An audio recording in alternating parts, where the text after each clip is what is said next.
Neptune Logitech का IPO open हो चुका है। वीडियो को अंत तक पूरा देखना, कंप्लीट डिटेल में बात करेंगे इस आईपीओ के बारे में। ये कंपनी एक इंटीग्रेटेड लॉजिस्टिक सोल्यूशन कंपनी है जो पैन इंडिया बेसिस पर freight forwarding, custom clearance, road, rail, air और coastal multi modal transportation service provide करती है। कंपनी अपने खुद के फ्लीट ऑपरेट करती है जहां GPS enabled tracking system, real time vehicle monitoring और इन हाउस मेंटेनेंस का सेटअप है। मार्च 2025 तक इस कंपनी के पास टोटल 199 फ्लीट्स और 9 ऑफिस ब्रांचेस है। साथ ही एक कैप्टिव पेट्रोल पंप भी ये कंपनी ऑपरेट करती है जो कॉस्ट कंट्रोल और ऑपरेशनल एफिशिएंसी में हेल्प करता है। आईपीओ के बारे में बात करें, ये एक फिक्स्ड एसएमई इशू है जिसका टोटल साइज 46.62 करोड़ रहने वाला है और ये पूरा का पूरा फ्रेश इशू है। आईपीओ ओपन होगा 15 दिसंबर को, क्लोज होगा 17 दिसंबर को, अलॉटमेंट होगी 18 दिसंबर को और लिस्टिंग होगी 22 दिसंबर को पीएसई एसएमई पर। इशू प्राइस यहाँ पर 126 रुपीज पर शेयर का फिक्स रखा गया है। फेस वैल्यू 10 रुपए की है और लॉट साइज 1000 शेयर्स का है। रिटेल इन्वेस्टर्स को मिनिमम 2000 शेयर्स अप्लाई करने पड़ेंगे जिसका टोटल इन्वेस्टमेंट लगभग 2.52 लाख रुपीस बनता है। फाइनेंशियल्स देखें तो यहाँ पर पिक्चर काफी मिक्स्ड है। टोटल इनकम फाइनेंशियल ईयर 24 में 175.76 करोड़ रही जो फाइनेंशियल ईयर 25 में जंप करके 260.74 करोड़ हो गई, लेकिन 2025 तक एनुअलाइज्ड ट्रेंड यहाँ पर स्मूथ नहीं दिख रहा। अगर बात करें प्रॉफिट आफ्टर टैक्स की तो 2023 में नेगेटिव देखने को मिल रहा है। अगर फाइनेंशियल ईयर 24 में देखें तो जीरो के आसपास है, लेकिन अगर फाइनेंशियल ईयर 25 की बात करें तो 9.16 करोड़ तक ये पहुंच चुका है जो एक काफी sharp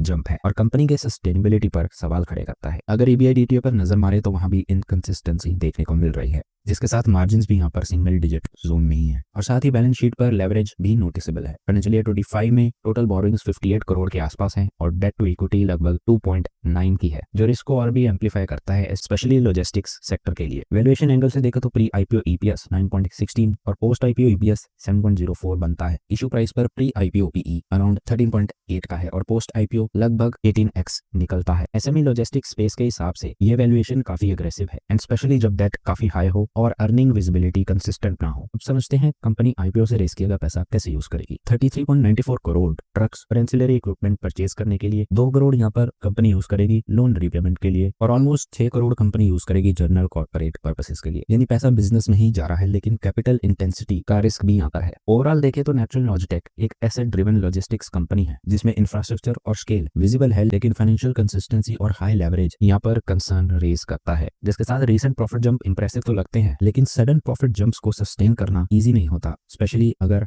as per time company कुछ खास प्रॉफिट नहीं बना रही। एंड वैल्यूएशन के हिसाब से भी बात करें तो आईपीओ काफी अग्रेसिव है, तो इस आईपीओ में काफी सोच समझ कर इन्वेस्ट कीजिए। बाकी अगर आपको किसी भी स्टॉक में इन्वेस्ट करना है, आईपीओ में इन्वेस्ट करना है, पहले अपनी कंप्लीट थॉरो रिसर्च कीजिए और फिर इन्वेस्ट कीजिए। और ऐसी मार्केट अपडेट्स के लिए हमारे चैनल को सब्सक्राइब करना मत भूलिएगा।